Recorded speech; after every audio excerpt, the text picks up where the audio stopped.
Bismillahirrahmanirrahim. Assalamualaikum warahmatullahi wabarakatuh. Alhamdulillahi rabbil alamin. Wabihi nasta'in ala umuri dunya waddin. Wassalatu wassalam ala ashrafil anbiya'i wal mursalin. Wa ala alihi wa ashabihi ajma'in, amma ba'du. Detik demi detik telah kita lalui. Jam demi jam telah berlalu. Tak ada sedikit pun kata yang patut kita ucapkan, yang pantas kita lafazkan selain rasa syukur kita kepada Allah Subhanahu wa taala. Bukan karena Allah lah kita bisa merasakan kenikmatan beribadah di bulan suci Ramadan ini. Salawat beriringan salam tak lupa mari kita hanturkan, kita curahkan kepada baginda alam, karibal alam, Nabiunal Mustafa Muhammadin sallallahu alaihi wasallam berkali.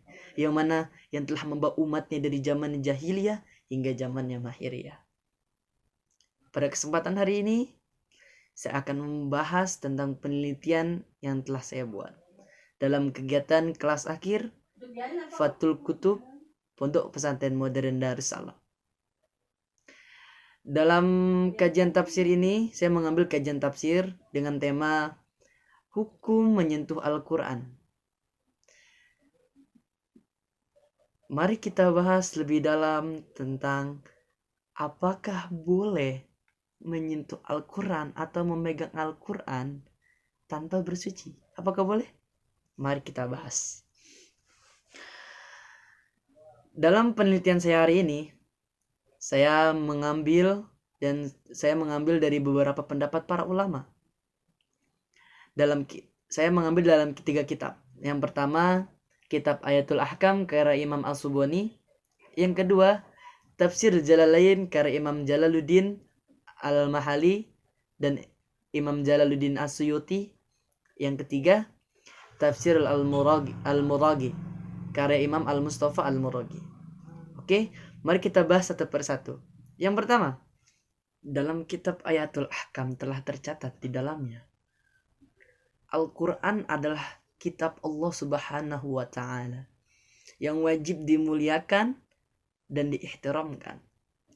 Termasuk dalam memuliakan Al-Quran dan ihtiramkan Al-Quran, yaitu hendaknya tidak memegang Al-Quran kecuali orang yang suci. Dan masalah tidak adanya kebolehan memegang mushaf bagi orang yang hadas, para ulama telah membolehkannya. Para ulama telah menyepakati bahwa adapun orang-orang yang memperbolehkan dari beberapa ulama, sesungguhnya diperbolehkan demikian memegang mushaf ketika berhadas, yaitu dalam keadaan darurat, kegiatan belajar mengajar Al-Quran.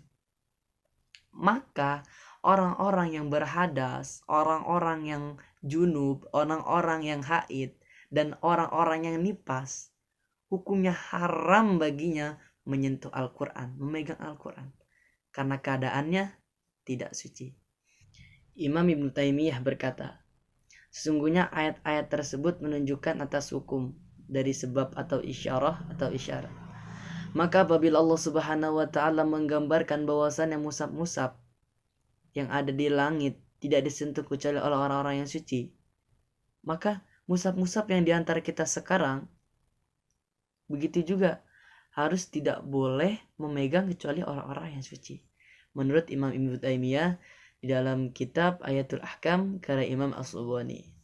Dalil yang kedua yaitu adalah dari Tafsir Jalalain karya Imam Jamaluddin Al-Mahali dan Imam Jalaluddin As-Suyuti.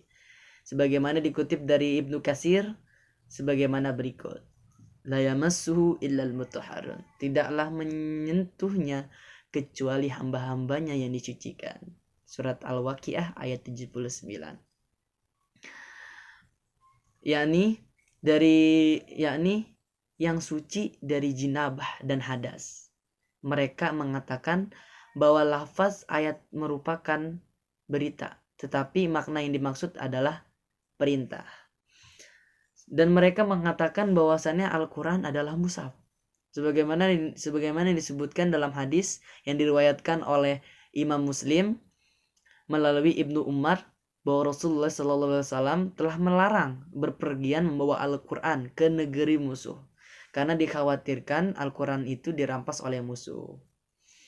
Dalil yang ketiga yaitu dari kitab Tafsir Al-Muraghi karya Imam Ahmad Mustafa Al-Muraghi, bahwasannya diriwayatkan dari Ibnu Abi Suwaibah di dalam Mushaf dari Ibnu Major dan Hakim dari Abdurrahman Ibnu Zaid berkata, suatu hari kami bersama Salman Al-Farisi.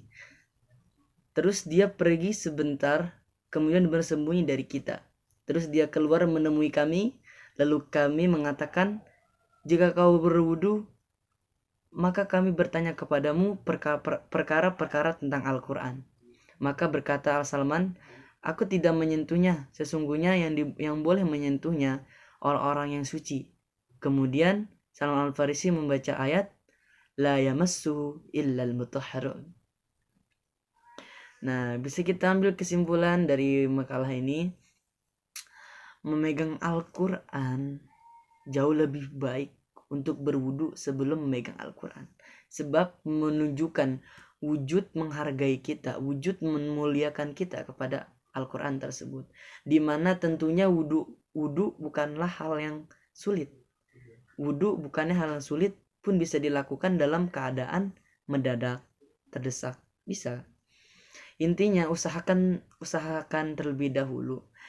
Usahakan kita berada dalam keadaan suci. Sebab Al-Quran adalah kitab yang suci. Mungkin cukup sekian dari saya. Kurang lebihnya mohon maaf.